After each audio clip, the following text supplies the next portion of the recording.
இப்போ பார்த்தீங்கன்னா ஒரு பேக்கில் எவ்வளோ காளான் வளரும் அப்படிங்கிறது வந்து நிறைய பேர் கேட்டே இருப்பீங்க. இது எவ்வளோ காளான் இருக்குன்னு எண்ணிருமா? 1 2 3 4 5 6 7 8 9 10 11 12 13 14 15 16 17 18 கிட்டத்தட்ட 18 பட்டு. பட் என்னன்னா எல்லா பட்டுமே வந்து ஒரு சில இதில் எல்லாமே நல்லா வந்துடுது. இங்கே இருக்கிற பேக் எல்லாமே நல்லா வருது.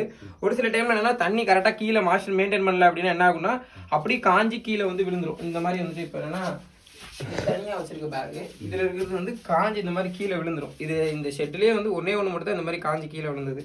ஸோ இது இல்லாமல் நான் கரெக்டாக மேனேஜ் பண்ணிக்கணும். இதில் எதுவுமே இது வரைக்கும் பேக் போட்டதுலேருந்து இது வரைக்கும் இதுக்கு தண்ணி ஸ்ப்ரே பண்ணவே இல்லை. கீழே மட்டும் ஊற்றி ரூம் மாய்ச்சர் மட்டும்தான் வச்சுருக்கேன். அப்படியே வந்து கரெக்டாக உங்களுக்கு வந்து வந்துக்கிட்டே இருக்குது. இப்போ இன்றைக்கி காலையில் இதில் அறுவடை பண்ணணும். நல்ல பெரிய இதாகவே இருக்குது. அப்புறம் இதில் வந்து இது அதே மாதிரி பேக் அடுத்து இங்கே மேலே இருக்குது, மேலே ஒன்று 4 இருக்குது. இந்த மாதிரி வந்துக்கிட்டே இருக்கும். ஸோ கரெக்டாக வந்து கீழே ரூம் வந்து கூலிங்காகவே வச்சுக்கிட்டீங்கன்னா நல்லா வந்து ஈல்டு எடுக்க முடியும். ஸோ வேறு ஏதாவது டவுட்ஸ் இருந்துச்சு அப்படின்னா கமெண்ட் செக்ஷனில் கேளுங்க, கட் பண்ணிக்கோங்க.